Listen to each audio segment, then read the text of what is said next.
Hi friends, இன்றைக்கி வாழைப்பழத்தில் குழி பணியாரம் தாங்க செஞ்சோம். அதுக்கு ஒரு 12 வாழைப்பழம் எடுத்துக்கிட்டேன். அதை மிக்சியில் நல்லா மசிச்சு எடுத்து ஒரு பேட்டரில் ஊற்றிட்டேன். அது கூட கொஞ்சமாக 5 ஸ்பூன் பச்சரிசி மாவு, ஒரு 150 கிராம் கோதுமை மாவு, கொஞ்சமாக உப்பு, அப்புறம் ஒரு 2 ஏலக்காய் நல்லா தட்டி போட்டுக்கிட்டேன். 2 அச்சு வெல்லம் நல்லா மசிச்சு அது கூட மிக்ஸ் பண்ணிக்கிட்டேன். தண்ணிலாம் எதுவுமே சேர்க்கலை. ஒரு 15 மினிட்ஸ்க்கு அப்புறம் மாவு நல்லா கனிஞ்சு வந்துடும். அதுக்கப்புறம் பேட்டரியில் நெய் எல்லா குழியிலையும் நெய் விட்டுட்டு ஒரு ஸ்பூனால் கொஞ்சம் கொஞ்சமாக ஊற்றிக்கணும்.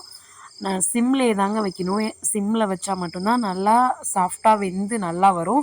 ஹை ஃப்ளேமில் வச்சோன்னா நமக்கு உள்ளுல நடுவில் வேகாது. டக்குன்னு அந்த கருகிற மாதிரி கலர் வந்துடும். அதனால் சிம்லேயே வச்சுட்டு நம்ம வெந்ததுக்கு அப்புறம் பார்த்து இப்போ திருப்பி விடணும். கொஞ்சம் நேரத்துக்கு அப்புறம் தான் நம்ம திருப்பியே விடணும். ஏன்னா கொஞ்சம் வெந்ததுக்கு அப்புறம் திருப்பி விட்டால் தான் ஸ்ப்ரெட் ஆகாமல் கரெக்டாக இருக்கும்.